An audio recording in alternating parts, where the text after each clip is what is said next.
Whoa. I'm running short of words right now, but I cannot afford this because I have to speak. Thank you so much for all the love, for all the warmth. Thank you for accepting me. Thank you very much.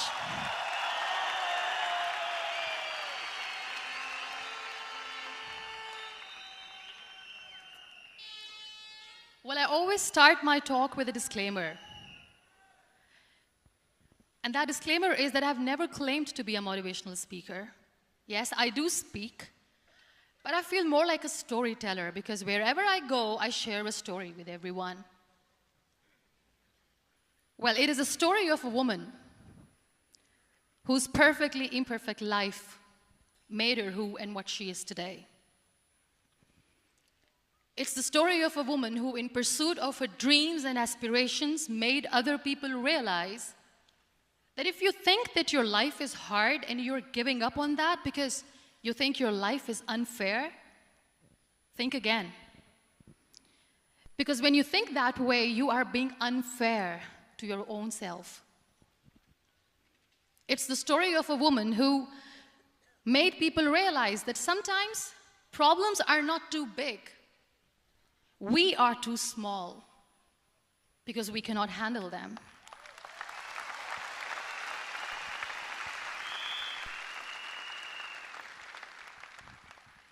It is the story of a woman who with time realized that real happiness doesn't lie in success, money, fame. It lies within. Real happiness lies in gratitude. So I am here, and I'm going to share the story of that woman. That is my story. The story of gratitude.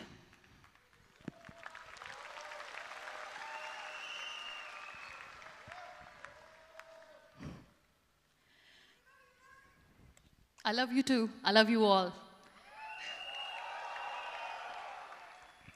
I believe in the power of words. Many people speak before they think. But I know the value of words. The words can make you, break you, they can heal your soul, they can damage you forever. So I always try to use the positive words in my life wherever I go. They call it adversity, I call it opportunity. They call it weakness, I call it strength. They call me disabled, I call myself differently abled.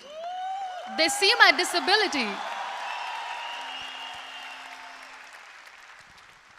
They see my disability, I see my ability. There are some incidents that happen in your life, and those incidents are so strong that they change your DNA. Those incidents or accidents are so strong that they break you physically. They deform your body, but they transform your soul.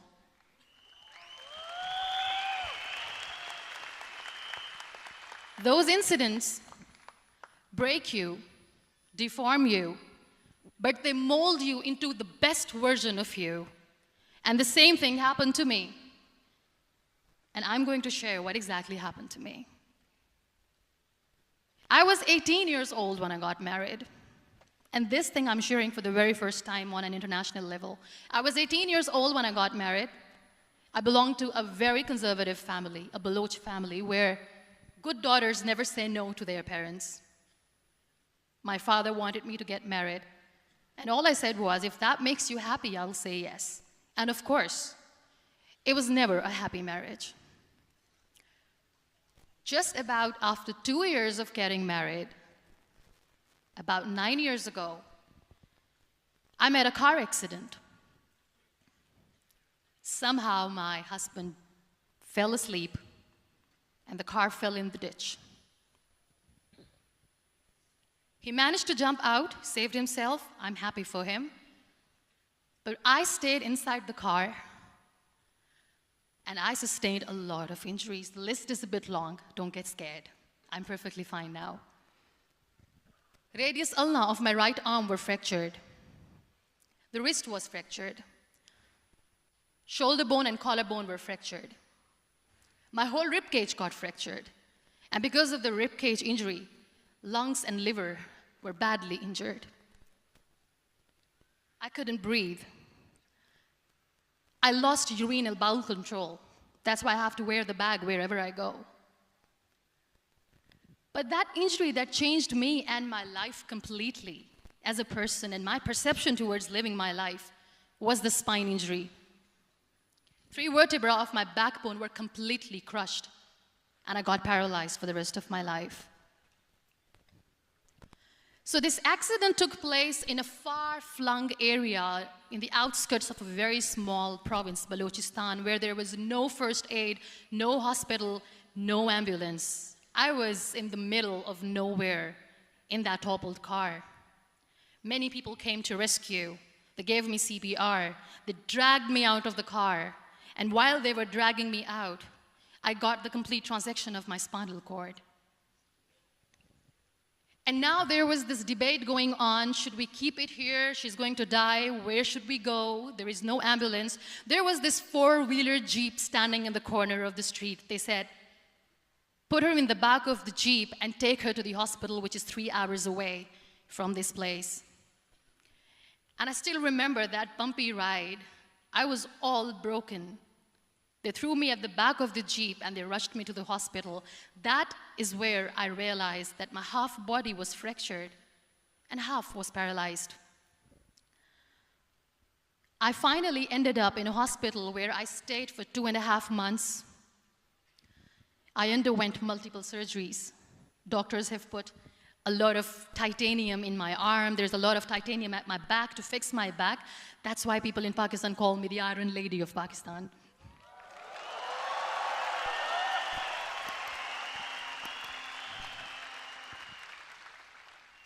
Sometimes I wonder how easy it is for me to describe all this all over again.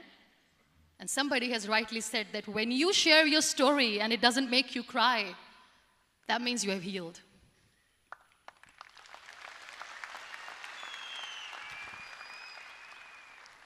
Those 2.5 months in the hospital were dreadful. I will not make up stories just to inspire you. I was at the verge of despair. One day, doctor came to me and he said, well, I heard that you wanted to be an artist, but you ended up being a housewife. I have a bad news for you. You won't be able to paint again because your wrist and your arm are so deformed, you won't be able to hold a pen again. And I stayed quiet. Next day, doctor came to me and said, your spine injury is so bad, you won't be able to walk again. I took a deep breath and I said, it's all right. The very next day, doctor came to me and said, because of your spine injury and the fixation that you have in your back, you won't be able to give birth to a child again. That day, I was devastated. I still remember, I asked my mother, why me? And that is where I started to question my existence. Why am I even alive? What's the point of living? I cannot walk, I cannot paint, fine, I cannot be a mother. And we have this thing in our heads, being women, that we are incomplete without having children. I am going to be an incomplete woman for the rest of my life. What's the point? People are scared. They think I will get divorced. What is going to happen to me? Why me? Why am I alive? We all try to chase this tunnel. We all do this because we see light in the end of the tunnel, which keeps us going. My dear friends, in my situation, there was a tunnel that I had to roll on, but there was no light. And that is where I realized that the words have the power to heal the soul. My mother said to me, this too shall pass. God has a greater plan for you. I don't know what it is, but He surely has.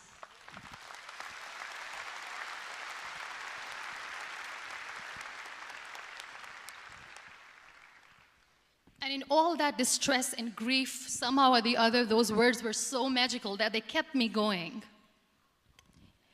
I was trying to put that smile on my face all the time, was hiding. It was so hard to hide the pain, which was there. But all I knew was that if I will give up, my mother and my brothers will give up too. I cannot see them crying with me. So what kept me going was, one day I asked my brothers, I know I have a deformed hand, but I'm tired of looking at these white walls in the hospital and wearing these white scrubs. I'm getting tired of this. I want to add more colors to my life. I want to do something. Bring me some colors. Bring me some small canvas. I want to paint. So the very first painting I made was on my deathbed, where I painted for the very first time. It was not just an art piece or just my passion. It was my therapy. What an amazing therapy it was. Without uttering a single word, I could paint my heart out. I could share my story. People used to come and say, what lovely painting, so much color. Nobody could see the grief in it. Only I could. So that's how I spent 2.5 months in my hospital, crying, never complaining or whining, but painting. And then I was discharged, and I went back home. And I went back home, and I realized that I have developed a lot of pressure ulcers on my back and on my hip bone. I was unable to sit. There were a lot of infections in my body, a lot of allergies. So doctors wanted me to lie down on the bed straight for not 6 months, for not 1 year, for 2 years. I was bedridden, confined in that one room, looking outside the window, listening to the birds chirping, and thinking maybe there will be a time when we'll be going out with the family and enjoying the nature. That was the time where I realized how lucky people are, but they don't realize. That is the time where I realized that the day I'm going to sit, I'm going to share this pain with everyone to make them realize how blessed they are, and they don't even consider them lucky. There are always turning points in your life. There was a rebirth day that I celebrated. After 2 years and 2.5 months, when I was able to sit on a wheelchair, that was the day when I had the rebirth. I was a completely different person. I still remember the day I sat on the wheelchair for the first time, knowing that I'm never going to leave this, knowing that I won't be able to walk for the rest of my life. I saw myself in the mirror, and I talked to myself. And I still remember what I said. I cannot wait for a miracle to come and make me walk. I cannot sit in the corner of the room crying, cribbing, and begging for mercy because nobody has time. So I have to accept myself the way I am. The sooner, the better. So I applied the lip color for the first time.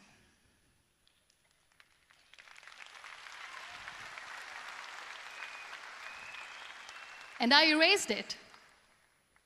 And I cried. And I said, what am I doing? A person on a wheelchair should not do this. What will people say? Clean it up. I put it again. This time I put it for myself, because I wanted to feel perfect from within.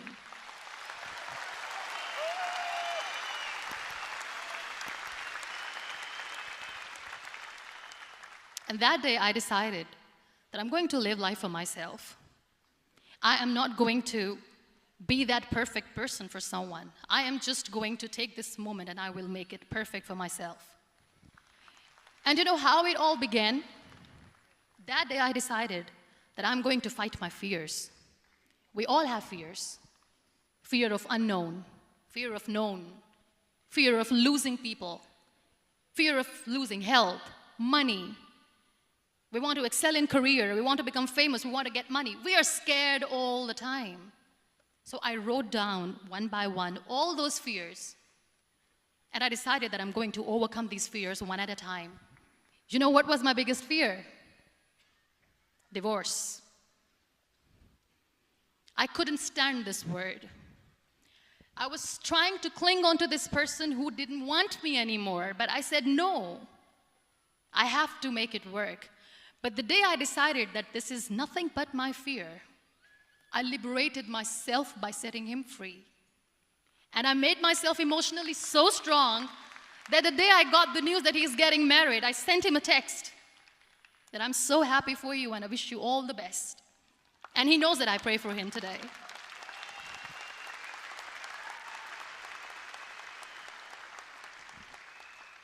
My biggest fear, number 2, was I won't be able to be a mother again. And that was quite devastating for me. But then I realized there are so many children in the world, all they want is acceptance. So there is no point of crying, just go and adopt one. And that's what I did.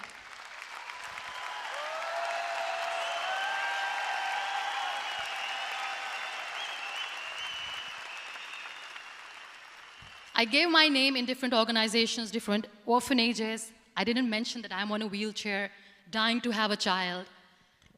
So I just told them that this is MUNIBA Mazari and she wants to adopt a boy or girl, whatsoever, but I want to adopt a kid. And I waited patiently.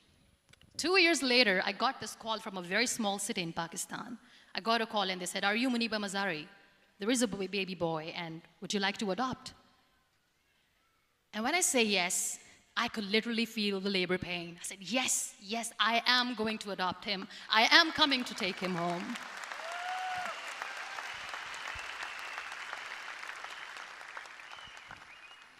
And when I reached there, the man was sitting and he was looking at me from head to toe. And in back of my head, I kept thinking that, oh my God, he's going to say she's on the wheelchair, she doesn't deserve it. How is she going to take care of him? And I looked at him and I said, do not judge me because I'm on the wheelchair. But you know what he said? He said, I know you will be the best mother of this child. You both are lucky to have each other.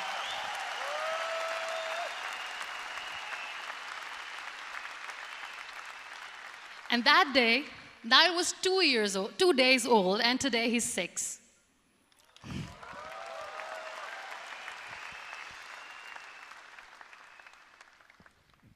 You'll be surprised to know another bigger fear that I had in me. It was facing people. I used to hide myself from people. When I was on bed for 2 years, I used to keep the door closed. I used to pretend that I'm not going to meet anyone, tell them that I'm sleeping. You know why? Because I couldn't stand that sympathy that they had for me. They used to treat me like a patient. When I used to smile, they used to look at me and say that, "You're smiling, are you okay?" I was tired of this question being asked, "Are you sick?" Well, a lady yesterday at the airport asked me, "Are you sick?"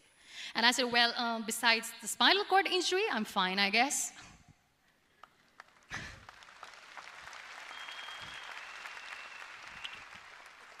But those are really cute questions. They never used to feel cute when I was on the bed. So I used to hide myself from people, knowing that, oh my God, I'm not going to see that sympathy in their eyes. It's all right. And today I'm here speaking to all these amazing people because I have overcome the fear.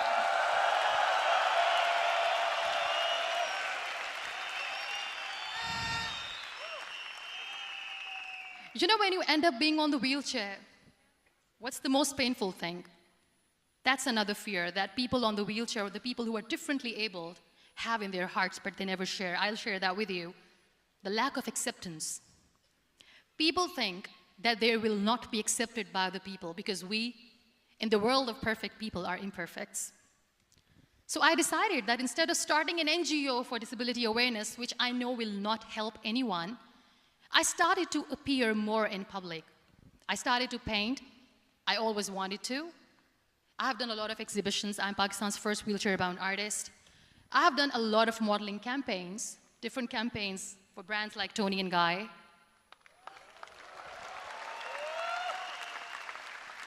I have done some really funny, breaking the barriers kind of modeling. There was this one by the name Clown Town where I became a clown because I know that clowns have hearts too. And then I also decided that if I really want to make the difference, I am not going to let people use me for their polio campaigns where they will make you a victim and an emblem of misery and mercy and will say that, you know what, give polio drops to your children or they'll become like this girl. I decided that I'm going to join the national TV of Pakistan as an anchor person, and I've been doing a lot of shows for the last 3 years.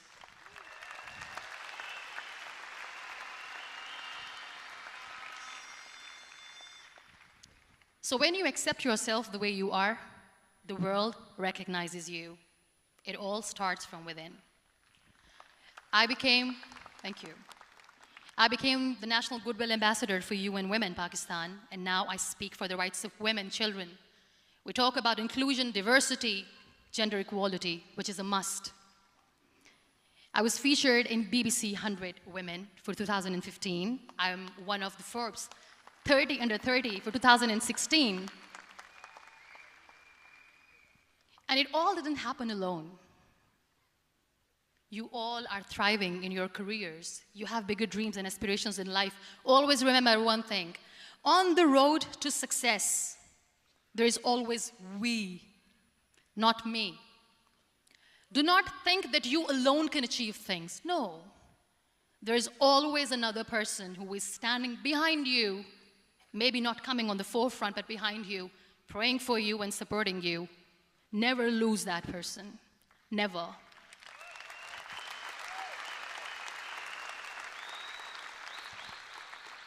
No matter how much I say that I couldn't find a hero, so I became one, I still want to recognize those 3 people in my life who literally changed my life completely, and I get inspiration from them every single day.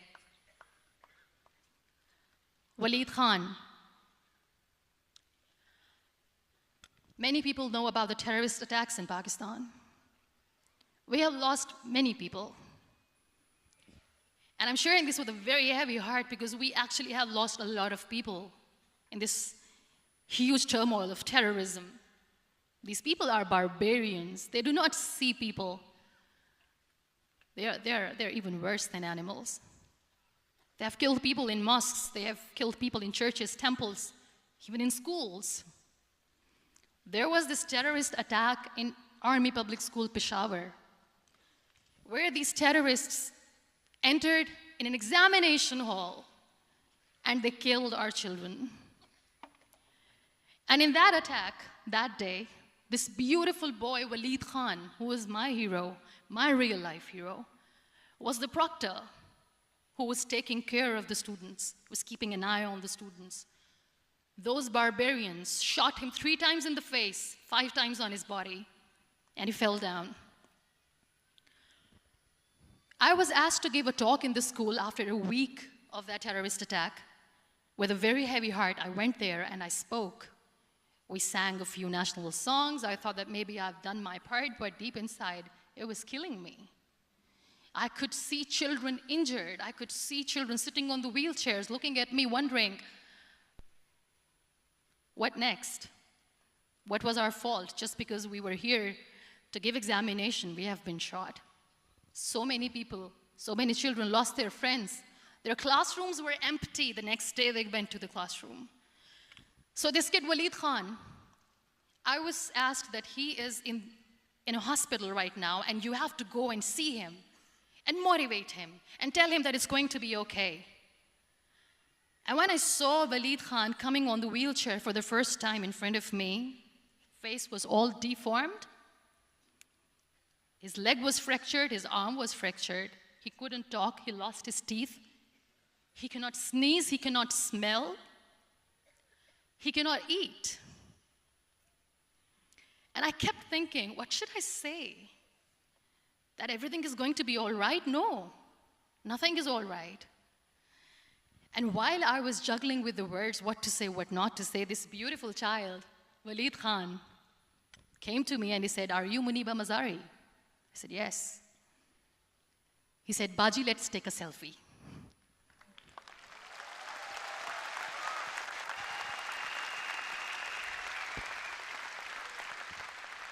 And with that beautiful, toothless smile of Waleed Khan, we took that beautiful selfie that I still have with me. I don't share that here because he was in a very bad shape that time. And that is where I realized that when I was thinking too much about his deformities, he's happy with himself. He doesn't even care. Because today he goes in the same school, and when somebody asks him that, "What happened to your face? Why so many scars?" You know what he says? "These scars are my medals and I wear them with pride."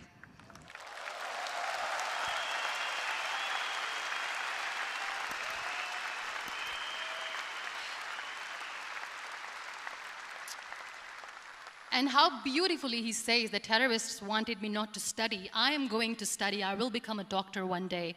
And this is my way of taking revenge from those terrorists.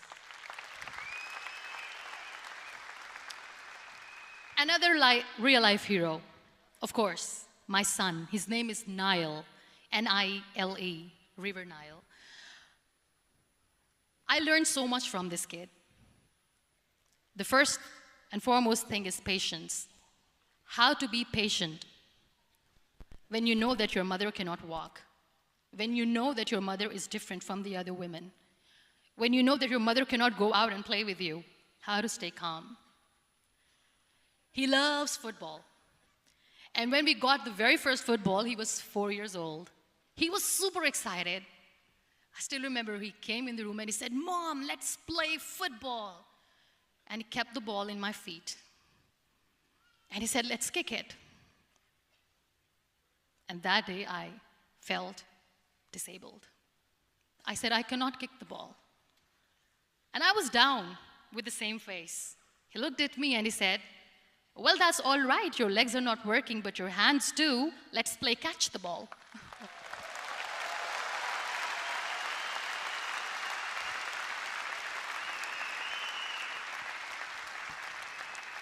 You know what? That day he made me realize that when you think your glass is half empty, come on, your glass is half full.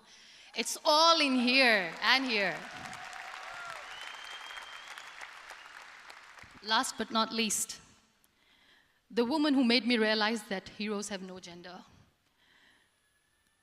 The woman who believed in me even when I was completely at the verge of despair, where everybody left, she was there.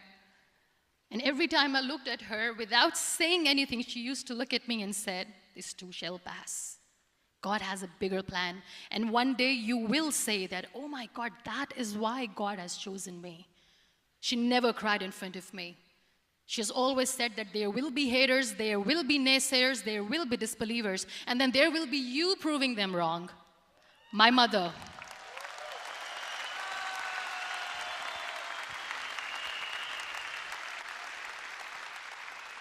Whatever I am today, I'm nothing without her. I'm nothing without her. Thank you, Mama. I wish you were here. Thank you for making me who I am today.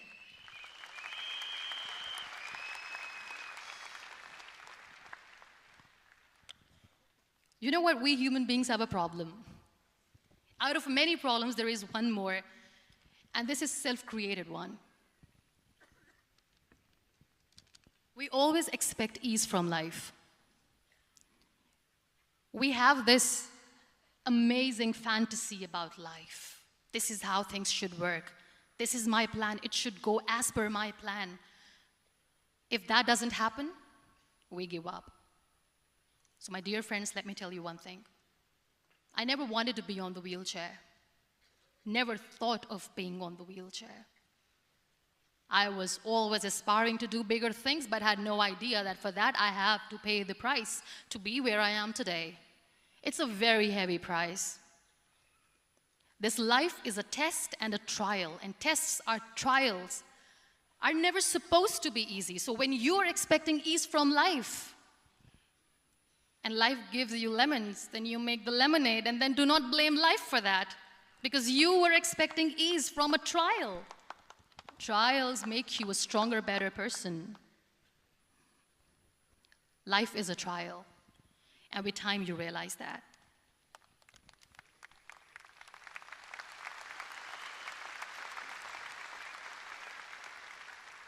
It is okay to be scared. It is okay to cry. Everything is okay, but giving up should not be an option. They always say that failure is not an option. Failure should be an option, because when you fail, you get up, and then you fail, and then you get up, and that keeps you going. That's how humans are strong.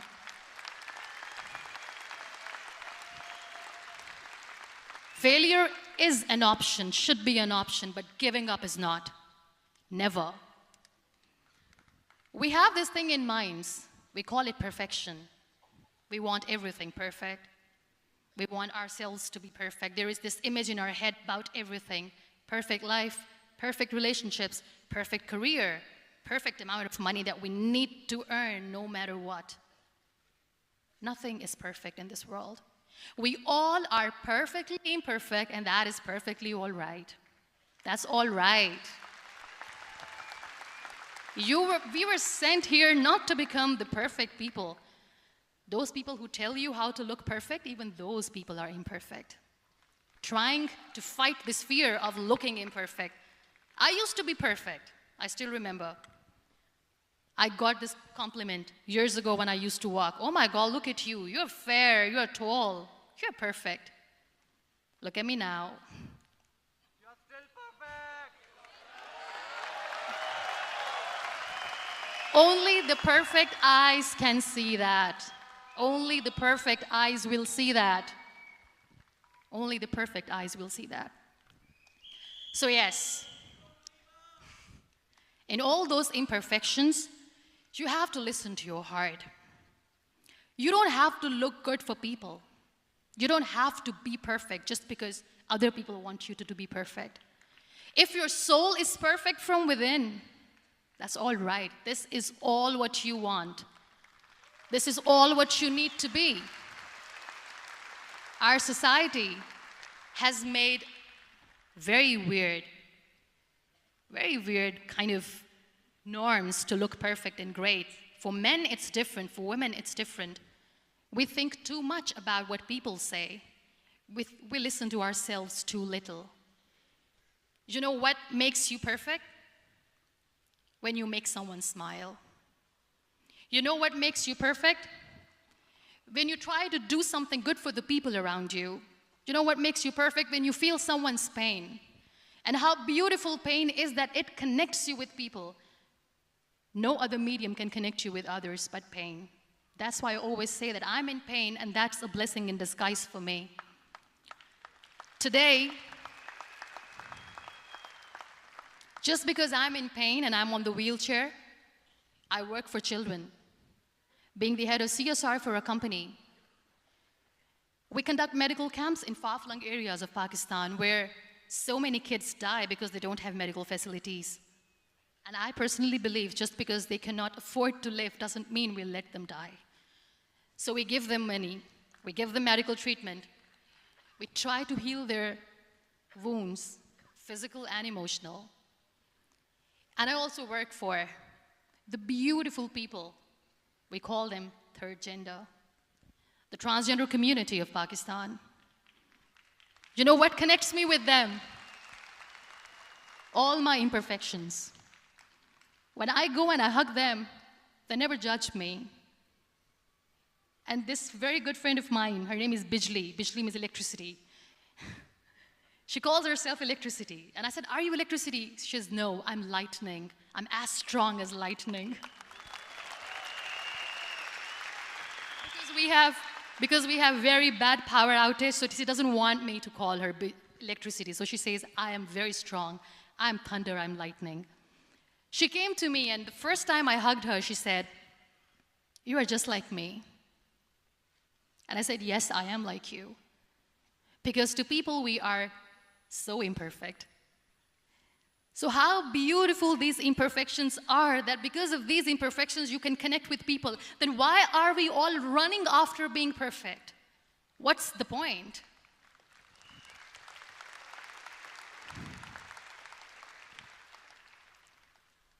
Every time I go in public, I always smile.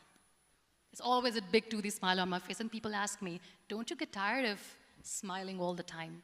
What's the secret? I always say one thing, that I have stopped worrying about the things that I have lost, the people that I have lost. Things and people who were meant to be with me are with me. And sometimes, somebody's absence makes you a better person. Cherish their absence. It's always a blessing in disguise. I always say that people are so lucky they don't even realize. You must be thinking, okay, you're lucky in what sense? Well, the breath that you just took was a blessing. Embrace it.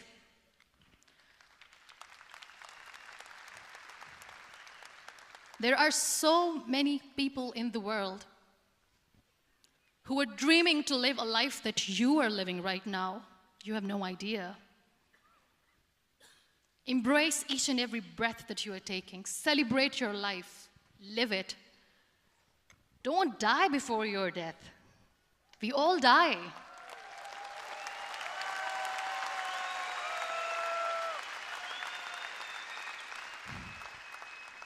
We live this one routine of a day for 75 years and we call it life.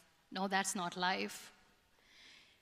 If you're still thinking why you have been sent here, if you're still juggling with the concept of why you are here, you haven't lived yet. You work hard, you make money, you do it for yourself. That's not life. You go out, you seek for people who need your help, you make their lives better. You become that sponge which can absorb all the negativity, and you become that person who can emit beautiful, positive vibes. And when you realize that you have changed someone's life, and because of you, this person didn't give up, that is the day when you live. Always.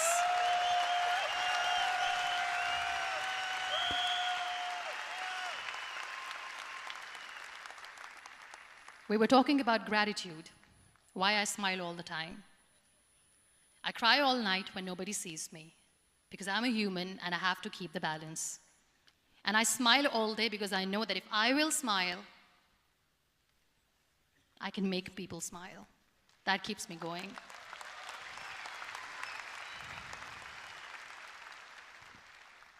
Be grateful for what you have, and you will always, always end up having more.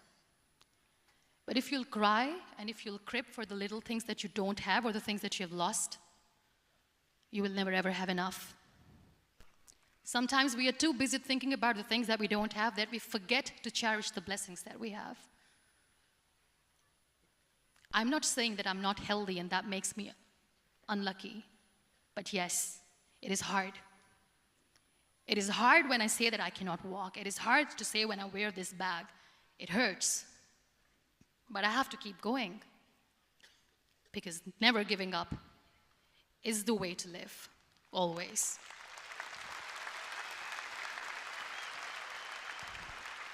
So I'll end my talk on a very short note. Live your life fully. Accept yourself the way you are. Be kind to yourself. Be kind to yourself. I'll repeat, be kind to yourself, and only then you can be kind to others.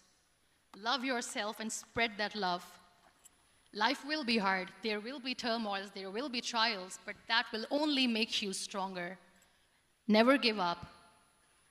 The real happiness doesn't lie in money or success or fame.